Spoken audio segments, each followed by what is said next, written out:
ഇന്ന് നമ്മുടെ ഇടയിൽ പലരും പ്രായഭേദമന്യേ പറയുന്ന ഒരു കംപ്ലൈൻ്റ് ആണ് കൈകാലുകൾക്ക് തരിപ്പ് അല്ലെങ്കിൽ പുകച്ചിൽ, ഉള്ളംകാല് പുകച്ചിൽ തുടങ്ങിയ ബുദ്ധിമുട്ടുകളൊക്കെ. ഓട്ടോണോമിക് എന്ന് പറയുമ്പോൾ തന്നെ നമ്മുടെ നിയന്ത്രണത്തിലല്ലാതെ പോകുന്ന നമ്മുടെ ശരീരത്തിലെ ചില പ്രവർത്തനങ്ങളാണ്. ഇപ്പോൾ ഉദാഹരണം നോക്കുകയാണെങ്കിൽ ഹാർട്ട് ബീറ്റ് ചെയ്യുന്നത്, നമ്മൾ ശ്വസിക്കുന്നത്, നമ്മൾ കഴിക്കുന്ന ഭക്ഷണം ദഹിക്കുന്നത്. ഇപ്പം ഒരുപാട് വീഡിയോസിലൂടെ തന്നെ എങ്ങനെ കൊളസ്ട്രോൾ നിയന്ത്രിക്കാം അല്ലെങ്കിൽ എങ്ങനെ പ്രമേഹം നിയന്ത്രിക്കാം എന്നൊക്കെ നമ്മൾ കണ്ടിട്ടുണ്ട്. വീണ്ടും അത് ഞാൻ റിപ്പീറ്റ് ചെയ്യുന്നില്ല. അപ്പം അതിനോടൊപ്പം തന്നെ അല്ലെങ്കിൽ നമ്മൾ അന്നജം കുറയ്ക്കുന്നതിനോടൊപ്പം അല്ലെങ്കിൽ മധുരം കുറയ്ക്കുന്നതിനോടൊപ്പം തന്നെ നമ്മൾ ഒഴിവാക്കേണ്ട ഏറ്റവും പ്രധാനപ്പെട്ട ഭക്ഷണം എന്ന് പറയുന്നത് നമ്മുടെ ഫാറ്റി ഫുഡ് അല്ലെങ്കിൽ ഒരുപാട് ജങ്ക് ഫുഡ് കഴിക്കുന്നവരാണെങ്കിൽ അതൊന്ന് കൺട്രോൾ ചെയ്യാം. രാവിലത്തെയും വൈകിട്ടത്തെയൊക്കെ വെയിൽ പറ്റുന്ന പോലെ കൊള്ളുക, നമ്മുടെ സ്കിന്നിൽ വീഴത്തക്ക രീതിയിൽ, എങ്കിൽ മാത്രമേ ഒരു വൈറ്റമിൻ ഡി നമുക്ക് കിട്ടുള്ളൂ. എന്നാൽ മാത്രമേ നമുക്ക് ഇതുമൂലം ഉണ്ടാകുന്ന ഡെഫിഷ്യൻസിയാണ് നിങ്ങൾക്ക് ന്യൂറോപ്പതി ഉണ്ടാക്കുന്നതെങ്കിൽ അത് മാറ്റാൻ പറ്റുള്ളൂ. ഇങ്ങനെയൊക്കെ ചെയ്തു കഴിഞ്ഞാൽ ഒരു പരിധി വരെ നമുക്ക് കാലുകളിലെ തരിപ്പ്, പുകച്ചിൽ, മരവിപ്പ് പോലെയുള്ള ബുദ്ധിമുട്ടുകൾ മാറുന്നതായിട്ട് കാണാം. ഹായ്, ഞാൻ ഡോക്ടർ പ്രിയ, QNB ഹെൽത്ത് കെയറിലെ ഹോമിയോപ്പതിക് ഫിസിഷ്യനാണ്. ഇന്ന് നമ്മുടെ ഇടയിൽ പലരും പ്രായഭേദമന്യേ പറയുന്ന ഒരു കംപ്ലൈൻ്റ് ആണ് കൈകാലുകൾക്ക് തരിപ്പ് അല്ലെങ്കിൽ പുകച്ചിൽ, ഉള്ളംകാല് പുകച്ചിൽ തുടങ്ങിയ ബുദ്ധിമുട്ടുകളൊക്കെ. ഒരു കാലഘട്ടം വരെ ഇത് പ്രായമായവരിൽ മാത്രമായിരുന്നു കണ്ടുവരുന്നത്. പക്ഷേ ഇന്ന് പല ജീവിതശൈലി രോഗങ്ങളും ഇങ്ങനെ മുളച്ച് വരുന്നത് കൊണ്ടാവണം ഇന്ന് പല പ്രായക്കാരിലും ഇത് കോമൺ കണ്ടീഷനായി മാറിയിട്ടുണ്ട്. എന്തുകൊണ്ടാണ് ഈ കൈകാലുകൾക്ക് തരിപ്പ് അല്ലെങ്കിൽ മരവിപ്പ് പോലെയുള്ള ബുദ്ധിമുട്ടുകൾ ഉണ്ടാവുന്നത് നമുക്ക് നോക്കാം. അതിന് പ്രധാന കാരണം എന്ന് പറഞ്ഞിട്ടുണ്ടെങ്കിൽ നമുക്ക് ഈ തരിപ്പോ അല്ലെങ്കിൽ പുകച്ചിലോ അല്ലെങ്കിൽ വിറയൽ പോലുള്ള ബുദ്ധിമുട്ടുകളൊക്കെ ഉണ്ടാവണമെങ്കിൽ പ്രധാനമായും നമ്മുടെ ശരീരത്തിലെ നാഡികളെ ബാധിക്കുന്നത് കൊണ്ടാണ്. ഇന്ന് ഈ വീഡിയോയിലൂടെ നമുക്ക് നാഡികളെ ബാധിക്കുന്ന രോഗങ്ങളും അല്ലെങ്കിൽ ന്യൂറോപ്പതിയുടെ ചെറിയൊരു അവലോകനങ്ങൾ നമുക്ക് നടത്താം. എന്താണ് ന്യൂറോപ്പതി എന്ന് നമുക്ക് നോക്കാം. ന്യൂറോപ്പതി എന്ന് പറയുമ്പോൾ പ്രധാനമായും നമ്മുടെ ശരീരത്തിലുള്ള നാഡികളെ ബാധിക്കുന്ന രോഗങ്ങൾ. നാഡികളെ മാത്രമല്ല, നാഡികൾക്ക് ഒരു ആവരണം പോലെ ചില കോശങ്ങളുണ്ട്, ഗ്ലയൽ സെൽസ് എന്നാണ് അതിനെ പറയുക. അവരെ ബാധിക്കുന്ന രോഗങ്ങളെയും നമുക്ക് ന്യൂറോപ്പതിയിൽ പെടുത്താം. നമ്മുടെ ശരീരത്തിൽ ഏകദേശം 7 ട്രില്യണോളം നാഡികളുണ്ട്. അതായത് പലതരത്തിലുള്ള നാഡികളുണ്ട്. നമ്മുടെ ശരീരത്തിലെ ഓരോ മെസ്സേജുകളും അടുത്തൊരു കോശങ്ങളിലേക്കോ അല്ലെങ്കിൽ മറ്റൊരു അവയവങ്ങളിലേക്കോ പാസ് ചെയ്യുന്നതൊക്കെ ഈ നാഡികളിലൂടെയാണ്. നമ്മുടെ ശരീരത്തിലെ എല്ലാ ഭാഗങ്ങളിലേക്കും ഈ നാഡികൾ സ്പ്രെഡ് ചെയ്തിട്ടുണ്ട്. ഇങ്ങനെ പലതരത്തിലുള്ള ന്യൂറോപ്പതികളാണ് ഇന്ന് നമ്മൾ കാണുന്നത്. അത് നമുക്ക് പല കാരണങ്ങൾ കൊണ്ടുണ്ടാവുന്നുണ്ട്. ആദ്യം നമുക്ക് എന്തൊക്കെ കാരണങ്ങൾ കൊണ്ടാണ് പ്രധാനമായും ന്യൂറോപ്പതി ഉണ്ടാവുന്നത് നോക്കാം. ഒരു പരിധി വരെ പ്രായമാകുമ്പോൾ നമുക്കറിയാം നമ്മുടെ കോശങ്ങളും നമ്മുടെ ശരീരത്തിലെ പല അവയവങ്ങളും അല്ലെങ്കിൽ നമ്മുടെ ശരീരത്തിലെ നാഡികളും ഒക്കെ ഒരു വെയർ ആൻഡ് ടിയർ, അതായത് തേയ്മാനവും അതുകൊണ്ടുണ്ടാകുന്ന പല ഡീജനറേഷൻസും കാണാറുണ്ട്. അതിൻ്റെ ഭാഗമായിട്ട് ഒരു പരിധി വരെ നാഡികൾ സംബന്ധിക്കുന്ന രോഗങ്ങൾ ഉണ്ടാവാറുണ്ട്. ഇത് കൂടാതെ തന്നെ നമ്മുടെ ജീവിതശൈലി രോഗങ്ങളായ പ്രമേഹം അല്ലെങ്കിൽ ഉയർന്ന രക്തസമ്മർദ്ദം അല്ലെങ്കിൽ കൊളസ്ട്രോൾ കൂടി നിൽക്കുന്ന കണ്ടീഷനിലൊക്കെ ആ ഒരു നാഡികളുടെ പ്രവർത്തനം കൃത്യമായി നടക്കാതെ വരുന്നു. അതിൻ്റെ ഭാഗമായിട്ട് നമുക്ക് ഈ തരത്തിൽ തരിപ്പോ മരവിപ്പോ പോലെയുള്ള ബുദ്ധിമുട്ടുകൾ ഉണ്ടാവുന്നത്. ഇത് കൂടാതെ പോഷകാഹാരത്തിൻ്റെ കുറവ് മൂലം പ്രധാനമായിട്ടും നമ്മൾ പറയുകയാണെങ്കിൽ വൈറ്റമിൻ B12 കുറവുണ്ട്, അല്ലെങ്കിൽ വൈറ്റമിൻ ഡി അതുപോലെ തന്നെ വളരെ പ്രധാനപ്പെട്ട ഒന്നാണ്. അവയുടെയൊക്കെ കുറവ് മൂലം നമുക്കിന്ന് ഒരുപാട് പേർക്കും കാലുകൾക്ക് തരിപ്പ് അല്ലെങ്കിൽ ഇങ്ങനെ നാഡി സംബന്ധമായ രോഗങ്ങൾ ഉണ്ടാകുന്നുണ്ട്. ഇത് കൂടാതെ ചില ഇൻഫെക്ഷൻസ്, ഇപ്പോൾ നമുക്കൊരു TB പോലെയുള്ള കണ്ടീഷൻസിലോ അല്ലെങ്കിൽ ക്യാൻസറിൻ്റെ ചില ലുക്കീമിയ, മൈലോമ പോലെയുള്ള കണ്ടീഷൻസിലോ, അതുകൂടാതെ തന്നെ ഇപ്പോൾ നമുക്ക് ഏതെങ്കിലും ഒരു മുറിവോ അല്ലെങ്കിൽ ഒരു ആക്സിഡൻ്റ് ഒക്കെ ഉണ്ടായിട്ട് നമ്മുടെ നാഡികൾക്ക് പെട്ടെന്ന് പൊട്ടിപ്പോവുക അല്ലെങ്കിൽ നാഡികൾക്ക് ക്ഷതം വരിക, ഇങ്ങനത്തെയുള്ള കണ്ടീഷൻസിലൊക്കെ നമുക്ക് നാഡികളെ സംബന്ധിക്കുന്ന രോഗങ്ങൾ കാണാറുണ്ട്. ഏറ്റവും കൂടുതൽ പക്ഷേ നമ്മൾ കാണുന്നത് ഡയബറ്റിക് ന്യൂറോപ്പതിയാണ്, അതായത് പ്രമേഹം അൺകൺട്രോൾഡ് ആയിട്ട് വരുമ്പോൾ ഉണ്ടാകുന്നതാണ്. ഇത് കൂടാതെ തന്നെ ഏതെങ്കിലും ഒരു ഭാഗത്തേക്കുള്ള നാഡികൾ മുറിഞ്ഞു പോവുക അല്ലെങ്കിൽ അവർക്ക് പെട്ടെന്ന് ഉണ്ടാകുന്ന ചില രോഗങ്ങൾ, ചില പനിയോ അല്ലെങ്കിൽ ചില വൈറൽ ഇൻഫെക്ഷൻസ് ഒക്കെ വന്നു കഴിഞ്ഞ് കഴിഞ്ഞാൽ അതിൻ്റെ ഒരു ആഫ്റ്റർ ഇഫക്ട്സ് ആയിട്ടും നമുക്ക് ഇങ്ങനെ ന്യൂറോപ്പതി കാണിക്കാറുണ്ട്. ഇത് കൂടാതെ തന്നെ മദ്യപാനം, പുകവലി പോലെയുള്ള ശീലങ്ങളുണ്ടെങ്കിൽ നമുക്കറിയാം കൃത്യമായിട്ട് നമ്മുടെ കോശങ്ങൾക്കോ അല്ലെങ്കിൽ നാഡികൾക്കോ പ്രവർത്തിക്കാൻ പറ്റില്ല. കാരണം ഇവയിലുണ്ടാകുന്ന ഈ ടോക്സിക് മെറ്റീരിയൽസ് കൃത്യമായിട്ട് അവരുടെ പ്രവർത്തനം നടത്താൻ സമ്മതിക്കില്ല. അതിൻ്റെ ഭാഗമായിട്ട് നമുക്ക് കാലുകൾക്ക് തരിപ്പ്, മരവിപ്പ് അല്ലെങ്കിൽ ഇങ്ങനെ പലതരത്തിലുള്ള ന്യൂറോപ്പതിയുടെ ലക്ഷണങ്ങൾ കാണിക്കാറുണ്ട്. ഇതിനോടൊപ്പം തന്നെ ചില വാദസംബന്ധമായ രോഗങ്ങൾ, ഇപ്പം ആമവാദം പോലെയുള്ള അല്ലെ SLE പോലെയുള്ള കണ്ടീഷൻ ഉള്ളവർക്ക് ചില മരുന്നുകൾ കണ്ടിന്യൂസ് ആയിട്ട് ഉപയോഗിക്കുന്നതിൻ്റെ ഒരു സൈഡ് എഫക്റ്റ് ആയിട്ട് ഇവയിൽ ഒക്കെ ഈ ഒരു നാഡികളുടെ രോഗങ്ങൾ ഉണ്ടാവുന്നതായിട്ട് നമുക്ക് കാണാം. പ്രധാനമായിട്ടും ഈ ഒരു ന്യൂറോപ്പതിയെ നമ്മൾ 4 ആയിട്ടാണ് ഡിവൈഡ് ചെയ്തിരിക്കുന്നത്. 4 ഏതൊക്കെയാണെന്ന് നോക്കിക്കഴിഞ്ഞാൽ peripheral neuropathy, autonomic neuropathy, focal neuropathy and cranial neuropathy. ആദ്യം നമുക്ക് പെരിഫറൽ ന്യൂറോപ്പതി എന്താണെന്ന് നോക്കാം. പെരിഫറൽ ന്യൂറോപ്പതി എന്ന് പറയുമ്പോൾ നമുക്കറിയാം നമ്മുടെ ഒരു നാഡീ വ്യവസ്ഥ എന്ന് പറയുമ്പോൾ നമ്മുടെ തലച്ചോറിൽ നിന്ന് ഉണ്ടാവുന്ന ഒരുപാട് ചെറിയ ചെറിയ നാഡികൾ ഉണ്ടാവാം. അതിൽ നിന്ന് താഴേക്ക് വരുമ്പോൾ നമ്മുടെ തലച്ചോറിൻ്റെ താഴേക്ക് കണ്ടിന്യൂ ചെയ്തുമ്പോൾ സുഷുമ്ന നാഡി ഉണ്ട്. അത് നമ്മുടെ കശേരുകളുടെ ഇടയിലൂടെ ഇങ്ങനെ പാസ് ചെയ്ത് നമ്മുടെ ശരീരത്തിൻ്റെ മറ്റ് പല അവയവങ്ങളിലേക്കും നമ്മുടെ ശരീരത്തിൻ്റെ വിരൽ തുമ്പിലേക്കും കാലിൻ്റെ തുമ്പിലേക്ക് വരെ സ്പ്രെഡ് ചെയ്ത് പോകുന്നുണ്ട്. അപ്പോൾ ഈ സുഷുമ്ന നാഡിയിലേക്ക് വരുന്ന ഈ ഒറിജിൻ ചെയ്യുന്ന ഈ ഒരു ബ്രാഞ്ച് അല്ലെങ്കിൽ ഈ ഒരു കൂട്ടമാണ് പെരിഫറൽ നെർവ്സ് എന്ന് പറയും. ഇവയ്ക്ക് എന്തെങ്കിലും ഒരു രോഗം സംബന്ധിച്ചാൽ അത് നമുക്ക് നാഡികൾ കശേരികൾക്കോ അല്ലെങ്കിൽ നമ്മുടെ ഡിസ്കുകൾക്ക് കംപ്ലയിൻറ്റ്സ് ആയാലാവാം, അല്ലെങ്കിൽ ഈ നാഡികൾക്ക് തന്നെ എന്തെങ്കിലും പ്രശ്നങ്ങൾ വന്നാലോ, അല്ലെങ്കിൽ നമുക്കറിയാം ഈ വെർട്ടിബ്രൽ കംപ്രഷൻ കൊണ്ടോ അങ്ങനത്തെ പല കണ്ടീഷൻസ് കൊണ്ട് ഉണ്ടാവുന്ന ഒരു ഗ്രൂപ്പ് ഓഫ് ന്യൂറോപ്പതിക്കൽ കണ്ടീഷൻസ് ആണ് പെരിഫറൽ ന്യൂറോപ്പതി എന്ന് പറയുക. ഈ പെരിഫറൽ ന്യൂറോപ്പതി എന്ന് പറയുമ്പോൾ നമ്മൾ ഒരുപാട് കേസിലും കാണുന്നൊരു സിംറ്റംസ് ഒക്കെയാണ് ഇവരും പ്രസൻറ്റ് ചെയ്യുക. തുടക്കം എപ്പോഴും മിക്കവാറും കേസിലും കാലിലായിരിക്കും. കാലിൽ അവർ പറയാറുണ്ട് കാലിൽ തരിപ്പുണ്ട്, പെരുപ്പുണ്ട്, പുകച്ചിൽ അനുഭവപ്പെടുന്നു, ഉള്ളം കാലിന് പുകച്ചിൽ, ഒരു പല രീതിയിലുള്ള സെൻസേഷൻ. ഇത് നമ്മൾ ആ ഒരു ആദ്യത്തെ സ്റ്റേജിൽ തരിപ്പോ പെരുപ്പോ ഒന്നും വലിയ കാര്യമാക്കി എടുക്കില്ല. അപ്പോൾ അത് ഡെവലപ്പ് ചെയ്ത് പോകുമ്പോൾ അവർ പറയുന്ന ഒരുപാട് ബുദ്ധിമുട്ടുകൾ നമ്മൾ എപ്പോഴും കേൾക്കുന്നതാണ്. അവർ പറയാൻ ചെരുപ്പിട്ട് കഴിഞ്ഞാൽ ചെരുപ്പിട്ട പോലെ തോന്നുന്നില്ല, എണീറ്റ് നടക്കുമ്പോൾ തറ അറിയാൻ പറ്റുന്നില്ല, ആ ഒരു സെൻസേഷൻ അവർക്ക് നഷ്ടപ്പെടുന്നു, പെട്ടെന്ന് വേച്ചു പോകുന്നു, വീഴാൻ പോകുന്നു തുടങ്ങിയ ബുദ്ധിമുട്ടുകളൊക്കെ പേഷ്യൻസ് നമ്മുടെ അടുത്ത് വന്ന് പറയാറുണ്ട്. ഇത് നമുക്ക് ഡെവലപ്പ് ചെയ്ത് വരുന്ന സമയത്ത് കൈകളിലെയും ബാധിക്കും. കൈകൾക്ക് തരിപ്പ് പല വീട്ടമ്മമാരും പറയുന്ന ഒരു കംപ്ലയിൻ്റ് ആണ്. പാത്രം കഴുകുമ്പോഴൊക്കെ ഭയങ്കര ബുദ്ധിമുട്ട് അനുഭവപ്പെടുന്നു. അതായത് ചൂലൊക്കെ എടുത്ത് മുറ്റം തൂക്കുമ്പോൾ ബുദ്ധിമുട്ട്. ചില പടമൊക്കെ വരയ്ക്കുന്നവരായിരുന്നു കാണണം. മുൻപ് കാലത്തൊക്കെ നല്ലപോലെ പടം വരച്ചിരുന്ന ഒരാൾക്കാണ് ചിലപ്പം കൈകൾക്ക് വിറ തുടങ്ങിയിട്ട് പടം വരയ്ക്കാൻ പറ്റുന്നില്ല, ഒന്ന് പേര് പോലും എഴുതാൻ പറ്റാത്ത കണ്ടീഷൻസ്. ഇങ്ങനെ ഒരുപാട് ബുദ്ധിമുട്ടുകൾ അവർ നമ്മുടെ മുമ്പിൽ പ്രസൻറ്റ് ചെയ്യാറുണ്ട്. ആ ഒരു സെൻസേഷൻ ലോസിലോട്ടൊക്കെ വരുമ്പോൾ ചിലർക്ക് തണുപ്പ് സെൻസേഷൻ ആയിരിക്കും നഷ്ടപ്പെടുന്നത്, ചിലർക്ക് ചൂട് തിരിച്ചറിയാൻ പറ്റുന്നില്ല. ചെറിയ ചൂടിലൊക്കെ അവർക്ക് വലിയ പ്രശ്നമില്ലാത്ത രീതിയിലായിരിക്കും അവർക്ക് അനുഭവപ്പെടുക. ഇതുകൂടാതെ കൈകാലുകൾക്കുള്ള വിറയൽ, ഇങ്ങനത്തെ പല ബുദ്ധിമുട്ടും നമ്മുടെ ജീവിത ശൈലികൾ പല കാരണങ്ങൾ കൊണ്ടും നമുക്ക് ദൈനംദിന പ്രവർത്തനങ്ങൾ പോലും ചെയ്യാൻ പറ്റാത്ത വരുന്ന ഒരു കണ്ടീഷനിലോട്ട് ഈ ന്യൂറോപ്പതി എത്താറുണ്ട്. ഇതാണ് പ്രധാനമായിട്ടും പെരിഫറൽ ന്യൂറോപ്പതിയിൽ കാണാറ്. ഇനി രണ്ടാമതായിട്ട് പറയുന്നതാണ് ഓട്ടോണോമിക് ന്യൂറോപ്പതി. ഓട്ടോണോമിക് എന്ന് പറയുമ്പോൾ തന്നെ നമ്മുടെ നിയന്ത്രണത്തിലല്ലാതെ പോകുന്ന നമ്മുടെ ശരീരത്തിലെ ചില പ്രവർത്തനങ്ങളാണ്. ഇപ്പോൾ ഉദാഹരണം നോക്കുകയാണെങ്കിൽ ഹാർട്ട് ബീറ്റ് ചെയ്യുന്നത്, നമ്മൾ ശ്വസിക്കുന്നത്, നമ്മൾ കഴിക്കുന്ന ഭക്ഷണം ദഹിക്കുന്നത്. നമ്മൾ ഭക്ഷണം കഴിക്കുമ്പോൾ നമ്മൾ അറിയും, പക്ഷെ ദഹിക്കുന്നത് നമ്മൾ അറിയുന്നില്ല. ഇങ്ങനെ നമ്മുടെ നിയന്ത്രണത്തിലല്ലാതെ പോകുന്ന പ്രവർത്തനങ്ങളെയാണ് നമ്മൾ ഓട്ടോണോമിക് എന്ന് പറയാറ്. അപ്പോൾ ഇങ്ങനെയുള്ള ചില പ്രവർത്തനങ്ങളെ ബാധിക്കുന്ന ഒരു ന്യൂറോപ്പതി ഗ്രൂപ്പിനെയാണ് നമ്മൾ ഓട്ടോണോമിക് ന്യൂറോപ്പതി എന്ന് പറയാം. അതിൽ ആദ്യം തന്നെ വരുന്നത് ചിലപ്പം നമ്മുടെ ചുണ്ട് വായൊക്കെ പെട്ടെന്ന് ഉണങ്ങുന്ന പോലെ, നാക്കൊക്കെ വരളുന്ന പോലെ തോന്നാം. നമ്മൾ ഭക്ഷണമൊക്കെ നല്ലപോലെ കഴിച്ചാലും ആ ഒരു ഡൈജഷൻ പ്രോപ്പറായിട്ട് നടക്കില്ല.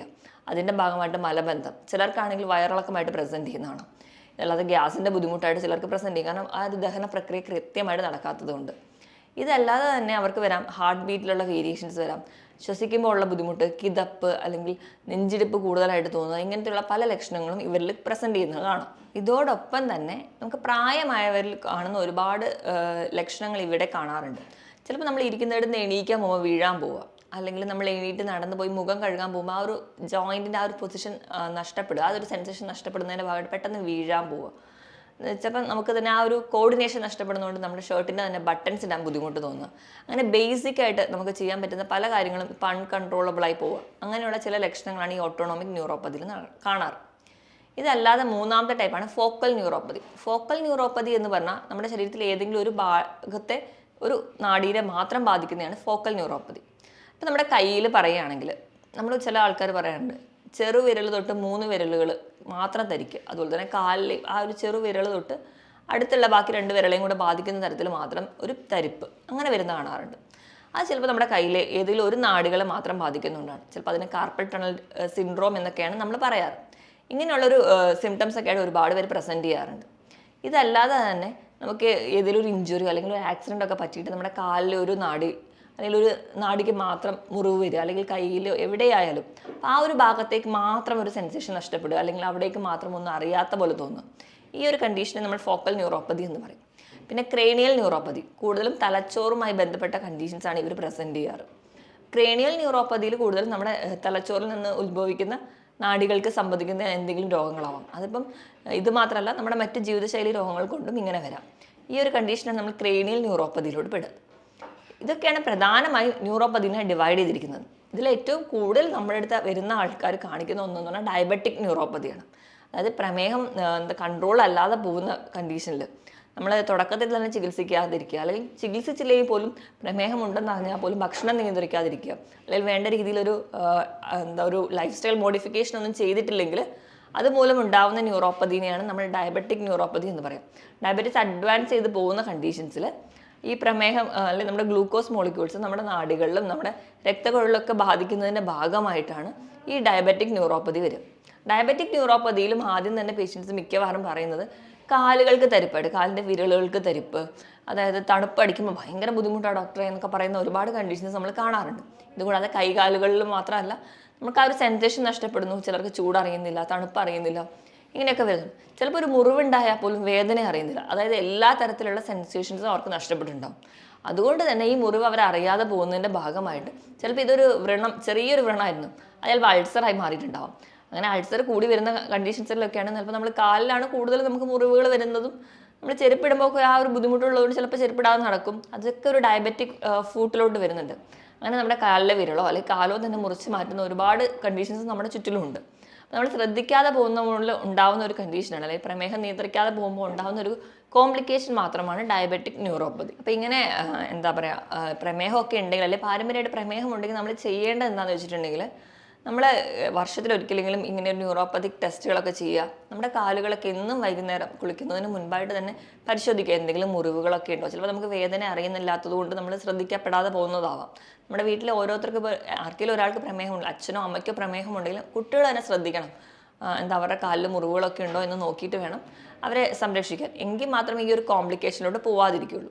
ഇതോടൊപ്പം തന്നെ കാണുന്ന ഒരു കണ്ടീഷനാണ് ഗില്ലൻ ബാരി സിൻഡ്രോം. അതൊരു റെയർ കണ്ടീഷനാണ്. നമ്മുടെ ശരീരത്തിലെ പ്രതിരോധ ശേഷി ഈ നാടുകൾക്ക് എതിരെ പ്രവർത്തിക്കുന്ന ഒരു കണ്ടീഷനാണ്.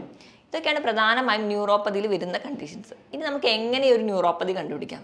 അപ്പം ഒന്നാമത് നമ്മൾ ക്ലിനിക്കിലൊക്കെ വരുമ്പോൾ ആ ഒരു ലക്ഷണങ്ങൾ വെച്ചിട്ടാണ് നമ്മൾ തിരിച്ചറിയാം ഇതൊരു ന്യൂറോപ്പതിക് കണ്ടീഷനാണ്. പിന്നെ ഒരു ഡയഗ്നോസിസിലോട് വരുമ്പോൾ നമുക്ക് നെർവ് കണ്ടക്ഷൻ സ്റ്റഡി ചെയ്യാറുണ്ട്. ഇത് ആ നാടികളിലൂടെ മെസ്സേജ് പാസ് ചെയ്യുന്നത് അനുസരിച്ചിട്ട്. പിന്നെ ഇലക്ട്രോ മയോഗ്രാം ചെയ്യാറുണ്ട്, അതായത് നാടികളിൽ നിന്ന് പേശികളിലോട്ട് എങ്ങനെ മെസ്സേജ് പാസ് ചെയ്യുന്നു എന്നൊക്കെ നോക്കിയിട്ടുണ്ട്. ഇനി മറ്റ് രോഗങ്ങളുമായി ബന്ധപ്പെട്ടിട്ടാണ് വരുന്നതെങ്കിൽ നമ്മൾ അതിന് വേണ്ടിയിട്ടുള്ള സ്ക്രീനിങ് ടെസ്റ്റും കൂടി ചെയ്യാറുണ്ട്. പ്രമേഹ രോഗികൾക്കാണെങ്കിൽ നമ്മൾ അതിനുവേണ്ടി HbA1c അല്ലെങ്കിൽ മറ്റ് ടെസ്റ്റുകൾക്കോ വേണ്ടി വിടും. BP ഉയർന്ന, തൈറോയിഡിൻ്റെ മൂലം അല്ലെങ്കിൽ കൊളസ്ട്രോൾ കൂടുതൽ അല്ലെങ്കിൽ അങ്ങനെ മറ്റ് രോഗങ്ങൾ കൊണ്ടാണ് വരുന്നതെങ്കിൽ നമ്മൾ അതിനു വേണ്ടി റിലേറ്റഡ് ആയിട്ടുള്ള ടെസ്റ്റുകൾ നിർബന്ധമായും ചെയ്താൽ മാത്രമേ ഈ ന്യൂറോപ്പതി കംപ്ലീറ്റ് ആയിട്ട് നമുക്കൊന്ന് കൺട്രോൾ ചെയ്യാൻ പറ്റുള്ളൂ. ഇനി നമ്മൾ മാനേജ്മെൻറ്റ് സൈഡിലോട്ട് വരുമ്പോൾ നമുക്കറിയാം നമ്മുടെ ജീവിതശൈലി രോഗങ്ങൾ ചിലതെല്ലാം നമുക്കിന്ന് ന്യൂറോപ്പതി കണ്ടീഷൻസ് ഉണ്ടാക്കുന്നുണ്ടെന്ന്. അപ്പോൾ നമ്മൾ അവോയ്ഡ് ചെയ്യുന്ന ഭക്ഷണങ്ങൾ നോക്കുമ്പോൾ ഞാൻ ഈ പറഞ്ഞ രീതിയിൽ ഇപ്പം എന്തെങ്കിലും ഒരു കാരണങ്ങൾ ഉള്ളവരാണെങ്കിൽ, ഇപ്പം ഡയബറ്റീസോ അല്ലെങ്കിൽ BP, തൈറോയിഡ്, കൊളസ്ട്രോൾ പോലെയുള്ള ജീവിതശൈലി രോഗങ്ങൾ ഉള്ളവരാണെങ്കിൽ അത് ആദ്യം നിയന്ത്രിക്കുക. അത് നിയന്ത്രിക്കുമ്പോൾ തന്നെ ഒരു പരിധി വരെ നമുക്ക് ഈ കണ്ടീഷൻസ് ഒക്കെ കൺട്രോൾ ചെയ്യാൻ പറ്റും. അപ്പോൾ അതിന് വേണ്ടി തന്നെയുള്ള ലൈഫ് സ്റ്റൈൽ മോഡിഫിക്കേഷൻ നടത്തുക. ഇപ്പം ഒരുപാട് വീഡിയോസിലൂടെ തന്നെ എങ്ങനെ കൊളസ്ട്രോൾ നിയന്ത്രിക്കാം അല്ലെങ്കിൽ എങ്ങനെ പ്രമേഹം നിയന്ത്രിക്കാം എന്നൊക്കെ നമ്മൾ കണ്ടിട്ടുണ്ട്. വീണ്ടും അത് ഞാൻ റിപ്പീറ്റ് ചെയ്യുന്നില്ല. അപ്പം അതിനോടൊപ്പം തന്നെ, അല്ലെങ്കിൽ നമ്മൾ അന്നജം കുറയ്ക്കുന്നതിനോടൊപ്പം അല്ലെങ്കിൽ മധുരം കുറയ്ക്കുന്നതിനോടൊപ്പം തന്നെ നമ്മൾ ഒഴിവാക്കേണ്ട ഏറ്റവും പ്രധാനപ്പെട്ട ഭക്ഷണം എന്ന് പറയുന്നത് നമ്മുടെ ഫാറ്റി ഫുഡ് അല്ലെങ്കിൽ ഒരുപാട് ജങ്ക് ഫുഡ് കഴിക്കുന്നവരാണെങ്കിൽ അതൊന്ന് കൺട്രോൾ ചെയ്യാം. നമ്മൾ ചെറുപ്പത്തിലെ ആ ഒരു ശീലമുള്ളവരാണെങ്കിൽ അത് ആദ്യം തന്നെ കൺട്രോൾ ചെയ്യുകയാണെങ്കിൽ ഒരു പരിധി വരെ കൺട്രോൾ ചെയ്യാൻ പറ്റും. കാരണം ഈ ഒരു ജങ്ക് ഫുഡ് എന്ന് പറയുമ്പോൾ അതിലുണ്ടാകുന്ന ഒരു എന്ന് പറഞ്ഞാൽ advanced glycation end product, AGE എന്ന് പറയുന്ന ഒരു പ്രൊഡക്റ്റ് ഉണ്ടാവുന്നുണ്ട്. അതായത് നമ്മൾ ഗ്രിൽഡ് ചിക്കനോ അല്ലെങ്കിൽ പ്രോസസ്ഡ് ഫുഡുകളൊക്കെ കഴിക്കുമ്പോൾ ഇതിൽ നിന്ന് നമ്മുടെ ശരീരത്തിലേക്ക് എത്തുന്ന ഒരു വസ്തുവാണ് AGE. ഇപ്പോൾ പ്രമേഹമൊക്കെ ഉള്ളവർക്കാണെങ്കിൽ ഈ AGEയും നമ്മുടെ ശരീരത്തിലെ ഗ്ലൂക്കോസും കൂടി ചേർന്നിട്ട് ഒരു കോംപ്ലക്സ് ഉണ്ടാവും. ഇവ നാഡികളെയൊക്കെ ഡിപ്പോസിഷനൊക്കെ വരുന്നതിൻ്റെ ഭാഗമായിട്ട് നമുക്ക് ന്യൂറോപ്പതി ഒരുപാട് കാണുന്നുണ്ട്. അതുകൊണ്ട് നമ്മൾ ഏറ്റവും ബേസിക് ആയിട്ട് ഈ ജങ്ക് ഫുഡും അല്ലെങ്കിൽ ഇങ്ങനെ ഒരുപാട് ഫാറ്റ് ആയിട്ടുള്ള ഫുഡും അല്ലെങ്കിൽ ഗ്രിൽഡ് ഭക്ഷണങ്ങളും നമ്മൾ ബാർബിക്യൂ പോലെയുള്ള ഭക്ഷണങ്ങളൊക്കെ കഴിക്കുന്നവരാണെങ്കിൽ അത് ആദ്യം ബേസിക്കലി കുറയ്ക്കും. അതിനോടൊപ്പം നമ്മുടെ അടിസ്ഥാനപരമായിട്ടുള്ള എന്ത് കാരണങ്ങൾ കൊണ്ടാണ് നമുക്ക് ന്യൂറോപ്പതി ഉണ്ടായതെന്ന് തിരിച്ചറിഞ്ഞ് അതുകൂടി റെഗുലേറ്റ് ചെയ്യുകയാണെങ്കിൽ ഒരു പരിധി വരെ നമുക്ക് കുറയ്ക്കാൻ പറ്റും. ഇനി നമ്മൾ എന്തൊക്കെ ഭക്ഷണം കഴിച്ചാലാണ് നമ്മുടെ നാഡികളുടെ പ്രവർത്തനം മെച്ചപ്പെടുത്താൻ പറ്റുക എന്ന് നോക്കാം. അതിന് ഒന്നാമത്തേതായിട്ട് പറയുന്നതാണ് alpha lipoic acid. Alpha lipoic acid എന്ന് പറയുമ്പോൾ നല്ലൊരു ആൻറ്റി ഓക്സിഡൻ്റ് ആണ്. ആൻറ്റി ഓക്സിഡൻ്റ് എന്ന് പറഞ്ഞാൽ നമ്മുടെ ശരീരത്തിൽ നമ്മുടെ കോശങ്ങളെയോ അല്ലെങ്കിൽ നാഡികളെയോ അല്ലെങ്കിൽ നമ്മുടെ മസിലുകളെയോ ഒക്കെ നശിപ്പിക്കുന്ന ഓക്സിഡേഷൻ പ്രവർത്തനങ്ങളെ തടയുന്നവരാണ് ആൻറ്റി ഓക്സിഡൻസ്. ഇവ കൂടുതലായിട്ടും കാണുന്നത് നമ്മുടെ ബീഫിൻ്റെയൊക്കെ ലിവറിൽ അല്ലെങ്കിൽ മട്ടൻ്റെയൊക്കെ ലിവറിൽ കാണുന്നുണ്ട്, ചെറിയ മത്സ്യങ്ങളിലും നട്ട്സിലും ഒക്കെ കാണുന്നുണ്ട്. ഇവ അധികമായിട്ട് കഴിക്കാൻ വേണ്ടി ശ്രദ്ധിക്കും. ആഴ്ചയിൽ ഒരു 3-4 ദിവസമെങ്കിലും ഇവ കഴിക്കുകയാണ്. മറ്റ് രോഗങ്ങളൊന്നും ഇല്ലാത്തവരാണെങ്കിൽ ഇത് കഴിക്കുന്നത് നിങ്ങളുടെ നാടുകളുടെ പ്രവർത്തനം മെച്ചപ്പെടുത്തും. രണ്ടാമതായിട്ട് വൈറ്റമിൻ B2 അല്ലെങ്കിൽ തൈമിൻ. ഇവ കൂടുതലായിട്ടും കാണുന്നത് തവിടുള്ള ധാന്യങ്ങളിലാണ്. അതോടൊപ്പം തന്നെ നമ്മൾ ഇലക്കറികളൊക്കെ കഴിക്കുക, നല്ലപോലെ മുട്ടയൊക്കെ കഴിക്കുക. ഇവ സ്ഥിരമായി കഴിക്കുകയാണെങ്കിൽ നമുക്കൊരു പരിധി വരെ, അതായത് ഇപ്പം കറുത്ത ഒരു തരത്തിലുള്ള വലിയ പയർ വർഗ്ഗങ്ങളൊക്കെ ഉണ്ട്, അവയിലൊക്കെ ഈ വൈറ്റമിൻ B1 ധാരാളമായിട്ടുണ്ട്. വൈറ്റമിൻ B1ൻ്റെ ഒരു അഭാവം കൊണ്ടുണ്ടാകുന്ന ന്യൂറോപ്പതി ആണെങ്കിൽ അത് നമ്മൾ ഇത് കഴിക്കുന്നതിലൂടെ മാറുന്നതാണ്. മൂന്നാമതായിട്ട് നമ്മൾ കഴിക്കുന്നത് കോഡ് ലിവർ ഓയിൽ. അപ്പോൾ നമ്മൾ ഈ കോഡ് ലിവർ ഓയിൽ കൂടുതലായിട്ടുള്ളത് നമുക്കറിയാം ചെറിയ മത്സ്യങ്ങളിലാണ്. ഒമേഗ 3 ഫാറ്റി ആസിഡ്സ് പോലെയുള്ള മത്സ്യങ്ങൾ, അതായത് മത്തി, നെത്തോലി, അയല പോലെയുള്ള മത്സ്യങ്ങളുണ്ട്. അപ്പം മീൻ കഴിക്കാത്തവരാണെങ്കിൽ നിങ്ങൾക്ക് ഫിഷ് കോഡ് ലിവർ ഓയിലായിട്ട് വാങ്ങിച്ച് കഴിക്കാം. ഇതൊക്കെ കഴിക്കുകയാണെങ്കിലും ഒരു പരിധി വരെ നമ്മുടെ നെർവിൻ്റെ ആരോഗ്യം നമുക്ക് മെച്ചപ്പെടുത്താൻ പറ്റും. ഇനി നാലാമതായിട്ട് നമുക്ക് നമ്മുടെ ശരീരത്തിൽ നല്ലൊരു ആൻറ്റി ഓക്സിഡൻസ് അല്ലെങ്കിൽ ആൻറ്റി ഇൻഫ്ലമേറ്ററി ആണ് കുർക്കുർമിൻ, നമ്മളെ മഞ്ഞളിലുള്ള വസ്തു. അപ്പോൾ നമ്മൾ കഴിക്കുന്ന ഭക്ഷണത്തിലൊക്കെ ഒരു തരി മഞ്ഞൾ ചേർക്കുകയാണെങ്കിൽ, ഇപ്പോൾ നമ്മൾ ഭക്ഷണത്തിലൂടെ മഞ്ഞൾ ചേർക്കുന്ന പോലെ നമുക്ക് നെല്ലിക്കയൊക്കെ അടിച്ച് ജ്യൂസായിട്ട് എടുക്കുമ്പോൾ അതിലൊരു നുള്ളു മഞ്ഞളൊക്കെ ഇട്ട് കഴിക്കുക, പാലിൽ ചിലരാണെങ്കിൽ മഞ്ഞളിട്ട് കഴിക്കുക. ഇവയൊക്കെ ചെല്ലുമ്പോൾ നമ്മുടെ ശരീരത്തിലെ അല്ലെങ്കിൽ നമ്മുടെ നാടുകളിലെയും കോശങ്ങളിലൊക്കെ ഉണ്ടാകുന്ന നീർക്കെട്ട് മാറുന്നതായിട്ട് കാണാം. കുർക്കുർമിൻ നല്ലൊരു ഓപ്ഷനാണ്. അടുത്തതായിട്ട് സിങ്ക് സ്ഥിരമായിട്ട് കഴിക്കണമെങ്കിൽ അതും നമുക്ക് നാടുകളുടെ പ്രവർത്തനം മെച്ചപ്പെടുത്തും. അതിനായിട്ട് നിങ്ങൾ ചെറിയ മത്സ്യങ്ങൾ കഴിക്കുക, ഷെല്ലുള്ള മത്സ്യങ്ങൾ, അതായത് ഞണ്ട്, കൊഞ്ച്, കക്ക പോലുള്ള മത്സ്യങ്ങളൊക്കെ സ്ഥിരമായിട്ട് കഴിക്കുക, ബീഫ് കഴിക്കുക. ഇവയൊക്കെ കഴിക്കുന്നത് വഴി നമുക്ക് സിങ്കിൻ്റെ പ്രൊഡക്ഷൻ കൂട്ടുന്നതായിട്ട് കാണാം. പിന്നെ വൈറ്റമിൻ B12 ധാരാളമായിട്ടും ഇലക്കറികളിലാണ്. ഇവയും സ്ഥിരമായിട്ട് കഴിക്കുകയാണെങ്കിൽ നമുക്കൊരു പരിധിവരെ ഈ ന്യൂറോപ്പതി റിലേറ്റഡ് ആയിട്ടുള്ള കംപ്ലയിൻറ്റ്സ്, കാലിൽ തരിപ്പ്, പെരുപ്പ് പോലുള്ള ബുദ്ധിമുട്ടുകൾ മാറാൻ പറ്റും. ഇനി നമുക്ക് വീട്ടിൽ തന്നെ ചെയ്യാവുന്ന ചെറിയ ഒരു ടിപ്സായിട്ട് നമുക്ക് പറയാവുന്ന ഒന്നാണ്, ഈ നാടുകളിലേക്കുള്ള ഒരു സ്റ്റിമുലസ് അല്ലെങ്കിൽ ഒരു സെൻസേഷൻ കൂട്ടാൻ വേണ്ടിയിട്ട് നമ്മൾ വൈകിട്ടൊക്കെ ആകുമ്പോൾ വീട്ടിൽ നിന്ന് ഒരു പാത്രത്തിൽ ഒരു ചെറു ചൂടുവെള്ളവും ഒരു പാത്രത്തിൽ തണുത്ത വെള്ളം എടുത്ത് വെക്കുക. തണുത്ത വെള്ളം എന്ന് പറയുമ്പോൾ നോർമൽ വാട്ടർ. കാൽ രണ്ടിലും മാറി മാറി മുക്കുക. ഒരു 5 സെക്കൻഡ് നമ്മൾ തണുത്ത വെള്ളത്തിൽ മുക്കുകയാണെങ്കിൽ അടുത്തതായിട്ട് ചൂടുവെള്ളത്തിൽ മുക്കുക. അങ്ങനെ കാല് മാറി മാറി മുക്കുമ്പോൾ ആ ഒരു സെൻസേഷൻ അല്ലെങ്കിൽ ആ ഒരു സ്റ്റിമുലസ് നമുക്ക് കൂട്ടാൻ പറ്റും. ഇതുപോലെ തന്നെ കാലിനിടയ്ക്കിടയ്ക്ക് നല്ല മസാജ് ചെയ്ത് കൊടുക്കുക, നല്ല രീതിയിലുള്ള വ്യായാമം കൊടുക്കുക. അതുപോലെ തന്നെ പ്രധാനമാണ് നമ്മുടെ കാലിലെ വണ്ണയ്ക്കുള്ള മസിൽസ്, അതായത് കാഫ് മസിൽസ്, നമ്മുടെ തൈസിലുള്ള മസിൽസിനൊക്കെ കുറച്ചുകൂടി സ്ട്രോങ് ആക്കുക. ഇതൊക്കെ നമ്മൾ ഒരു ചെറുപ്പം തൊട്ടേ തുടങ്ങുകയാണെങ്കിൽ നമുക്ക് നമ്മുടെ മസിൽസിന് ആ ഒരു പ്രോപ്പർ കൺട്രാക്ഷനും റിലാക്സേഷനും ഒക്കെ നടക്കും. അപ്പോൾ നമ്മുടെ ബ്ലഡ് സപ്ലൈ, നെർവ് സപ്ലൈ ഒക്കെ കൃത്യമായിട്ട് നടക്കുന്നതായിട്ട് കാണാം. അതിന് വേണ്ടിയിട്ട് നമുക്ക് കാലിൻ്റെ വിരലിൽ കുത്തി പൊങ്ങിയിട്ട് താഴുക, പൊങ്ങുക എന്ന് ഇതൊരു റിപ്പീറ്റായിട്ട് ചെയ്യാം. അതുപോലെ തന്നെ സിറ്റപ്സ് ചെയ്യുക. അപ്പോൾ നമ്മുടെ തൈസിലെ മസിൽസൊക്കെ കുറച്ചുകൂടി സ്ട്രോങ് ആകും. അതുവഴിയൊക്കെ ഒരു പരിധി വരെ നമുക്ക് ന്യൂറോപ്പതി വരാതെ തടയുന്നത് നമുക്ക് സഹായിക്കും. അതുപോലെ നല്ലപോലെ വെയിൽ കൊള്ളുക. വൈറ്റമിൻ D ഡെഫിഷ്യൻസി ഒക്കെ ഉണ്ടെങ്കിൽ അത് മാറാൻ വേണ്ടിയിട്ട് നല്ലപോലെ വെയിൽ കൊള്ളുക എന്ന് പറയുമ്പോൾ ഒരു 5 മിനിറ്റോ 10 മിനിറ്റോ ആയാലും മതി. രാവിലത്തെയും വൈകിട്ടത്തെയും ഒക്കെ വെയിൽ പറ്റുന്ന പോലെ കൊള്ളുക, നമ്മുടെ സ്കിന്നിൽ വീഴത്തക്ക രീതിയിൽ. എങ്കിൽ മാത്രമേ ഒരു വൈറ്റമിൻ D നമുക്ക് കിട്ടുള്ളൂ. എന്നാൽ മാത്രമേ നമുക്ക് ഇത് മൂലമുണ്ടാകുന്ന ഡെഫിഷ്യൻസിയാണ് നിങ്ങൾക്ക് ന്യൂറോപ്പതി ഉണ്ടാക്കുന്നതെങ്കിൽ അത് മാറ്റാൻ പറ്റുള്ളൂ. ഇങ്ങനെയൊക്കെ ചെയ്തു കഴിഞ്ഞാൽ ഒരു പരിധി വരെ നമുക്ക് കാലുകളിലെ തരിപ്പ്, പുകച്ചിൽ, മരവിപ്പ് പോലെയുള്ള ബുദ്ധിമുട്ടുകൾ മാറുന്നതായിട്ട് കാണാം. മറ്റൊരു ഹെൽത്ത് ടോപ്പിക്കുമായിട്ട് വീണ്ടും കാണുന്നത് വരെ നന്ദി.